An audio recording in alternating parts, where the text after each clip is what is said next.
Rain slammed against the apartment windows hard enough to make the glass tremble.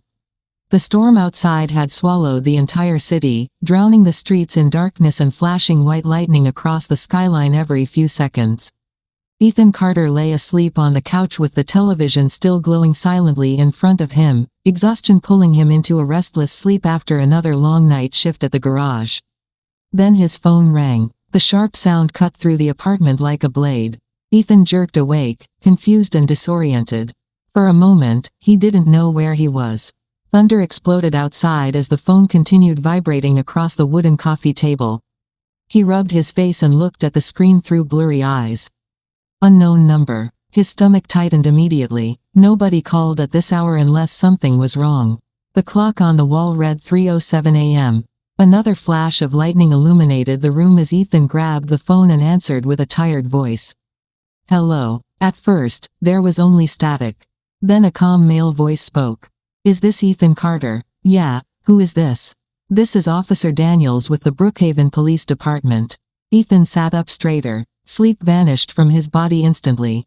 What happened? The officer paused for a second too long. Ethan could hear muffled voices in the background, the sound of radios, distant footsteps, and rain hammering somewhere outside. Mr. Carter, we need you to come downtown immediately. His chest tightened. Why? Another silence followed. The officer lowered his voice. We found your mother. Ethan felt like the air had been ripped from his lungs. The words echoed inside his head again and again. We found your mother. His fingers slowly tightened around the phone. What did you just say? Your mother, Sarah Carter. She was found unconscious about 40 minutes ago near Highway 16. Ethan stared blankly into the darkness of his apartment. His heartbeat became uneven. No, he whispered. That's impossible. Lightning flashed again, revealing family photos hanging on the far wall. One of them showed Ethan as a child standing beside his mother at the beach, both smiling into the camera years before everything fell apart. She died, Ethan said, louder this time. My mother died 11 years ago. The officer didn't respond immediately. We identified her through fingerprints, he finally said. She also gave us your name before collapsing. Ethan's throat went dry. That couldn't happen. Fingerprints didn't lie. Dead people didn't appear on highways in the middle of storms.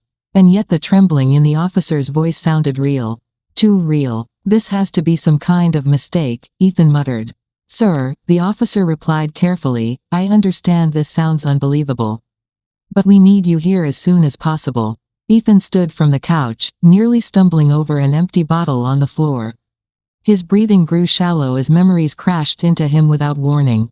The funeral, the black umbrellas, his father crying beside the coffin while rain poured over the cemetery. Ethan had been 16 years old when they lowered his mother into the ground.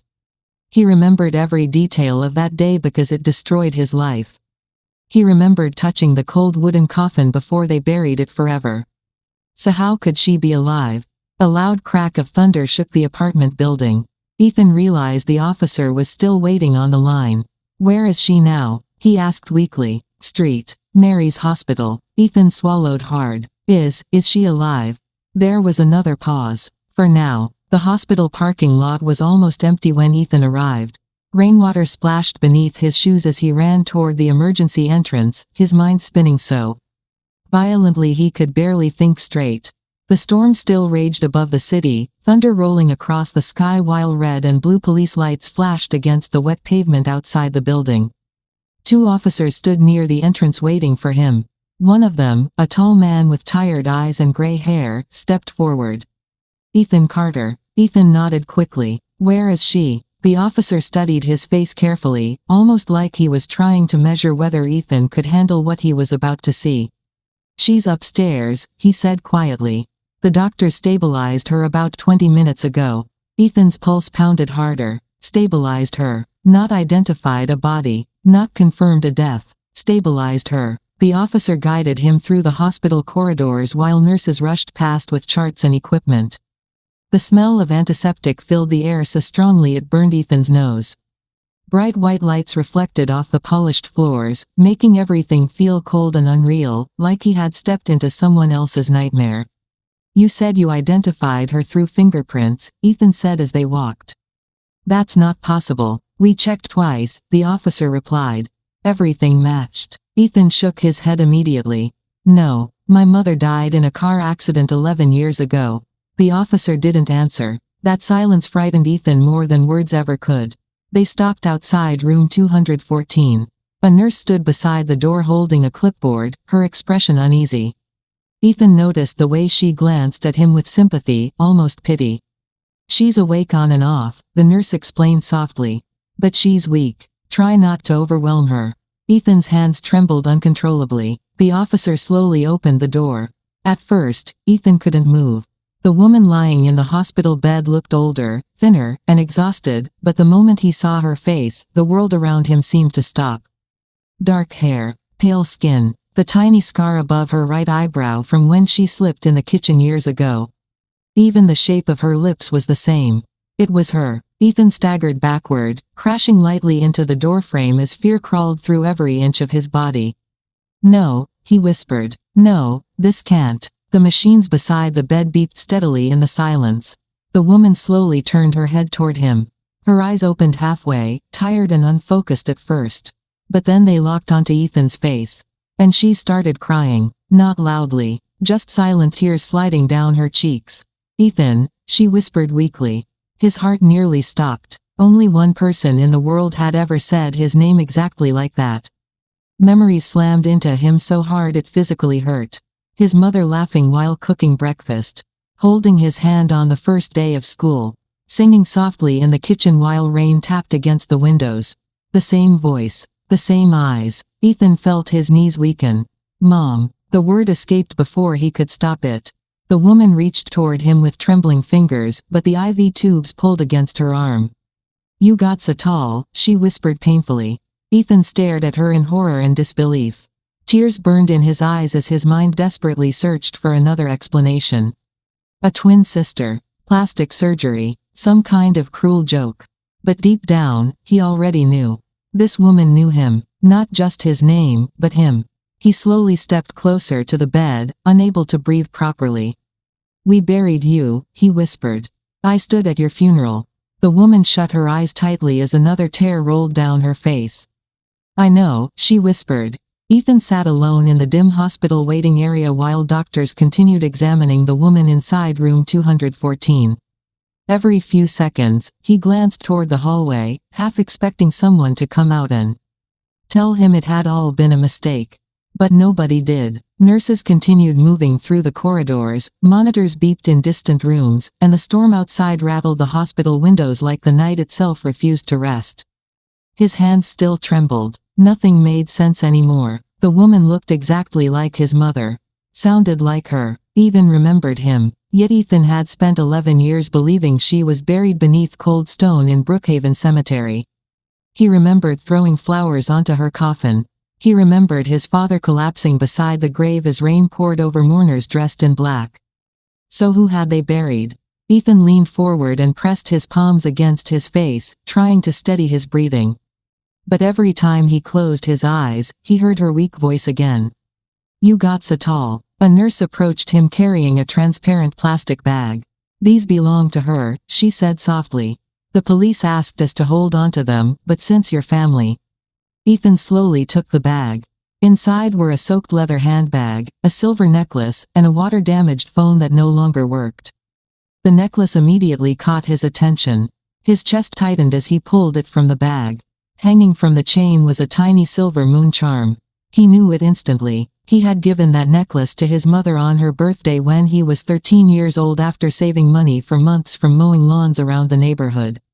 She used to wear it almost every day. Ethan remembered how she cried when he gave it to her because nobody had bought her a gift in years.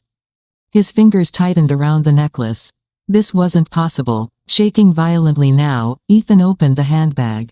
Inside were ordinary things at first, lipstick, tissues, old receipts, but buried underneath them was a folded photograph protected inside a small plastic sleeve. Ethan carefully pulled it out. The moment he looked at it, his blood ran cold. It was his mother. Not years ago, not before her supposed death. After. She stood beside a man Ethan had never seen before, both staring into the camera outside what looked like a cabin deep in the woods. His mother appeared older, thinner, but unmistakably alive. Ethan flipped the photograph over with trembling hands. 4 words were written on the back in faded black ink. Don't trust your father. For several seconds, Ethan couldn't breathe. A heavy pressure built inside his chest as memories he hadn't thought about in years suddenly returned with terrifying clarity. His father refusing to let Ethan see the body after the accident. The closed coffin at the funeral. The way his father snapped angrily whenever Ethan asked questions afterward. At 16, Ethan had accepted it because grief crushed him too badly to fight back. But now every detail felt wrong. Very wrong. He stared again at the photograph. Who was the man standing beside her? Why would his mother write that message? And if she was alive after the funeral, why had she stayed away all these years? The hospital lights flickered overhead. Ethan looked up sharply. For a brief second, the hallway went dark before the backup power kicked in. Several nurses exchanged nervous glances nearby as thunder exploded outside the building. Then Ethan noticed something else. At the very bottom corner of the photograph was a date stamp. October 17th, 3 months after his mother's funeral. His stomach twisted violently. That meant someone had lied. And deep down, Ethan already knew exactly who. The roads were nearly empty as Ethan drove home through the storm. Rain hammered against the windshield so hard the wipers could barely keep up, and every flash of lightning illuminated the empty streets in cold white bursts. His hands gripped the steering wheel tightly, the old photograph sitting on the passenger seat beside him like a loaded weapon. Don't trust your father. Those 4 words echoed inside his mind the entire drive. By the time he pulled into the driveway, the sky had begun to pale slightly with the first signs of dawn. The house stood silent in the rain exactly as it always had, small, worn, and strangely lifeless. Ethan suddenly realized he hated looking at it now. Every window felt like it was hiding secrets. He stepped out of the car and hurried toward the front door. Unlocked. That immediately made his stomach tighten.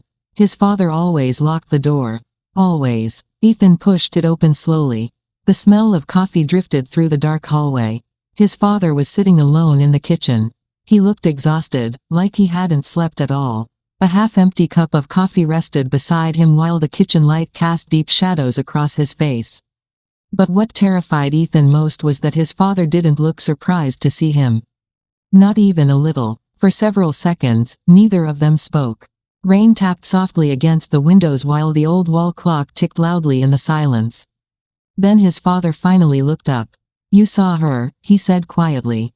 Ethan felt rage explode inside him instantly. He reached into his jacket, pulled out the photograph, and slammed it onto the kitchen table so hard the coffee cup rattled. Who is she? Ethan shouted. Tell me the truth. His father's face lost color the moment he saw the photograph. He stared at it silently, his hands tightening around the coffee mug. Ethan noticed a faint tremble in his fingers. You lied to me, Ethan said, his voice breaking. For 11 years, you lied to me. His father shut his eyes painfully. It's not what you think, he whispered.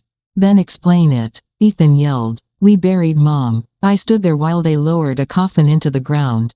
His father slowly stood from the chair. He suddenly looked much older than Ethan remembered, weighed down by something invisible and crushing. Without saying another word, he walked toward the basement door near the hallway. Ethan hesitated for only a second before following him. The basement smelled damp and cold. A single hanging light bulb swung gently overhead as thunder rumbled outside. Ethan watched his father move toward the back wall where old shelves covered in dusty boxes stood untouched for years. Then his father grabbed one shelf and pulled. Ethan's eyes widened as the entire shelf shifted sideways, revealing a rusted metal door hidden behind it. What the hell is this? Ethan whispered. His father reached into his pocket and removed a small silver key. His hands shook badly as he unlocked the door. The hinges groaned loudly when it opened. Inside was a narrow hidden room no bigger than a storage closet. Ethan stepped forward slowly, and froze. The walls were covered with newspaper clippings, photographs, maps, and documents pinned together with red string. Some papers were so old they had turned yellow. Others showed pictures of his mother taken years after her supposed death. Fake passports sat stacked inside open boxes. Different names, different cities. And in the center of the room, resting on a small desk beneath the hanging light, was another death certificate. Sarah Carter. Ethan picked it up with trembling hands. It had a different date.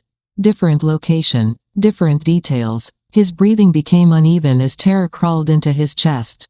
"What did you do?" he whispered. His father looked at him with hollow, exhausted eyes filled with fear and regret. "I didn't kill your mother," he said quietly. Then he swallowed hard before speaking again. "I helped her disappear."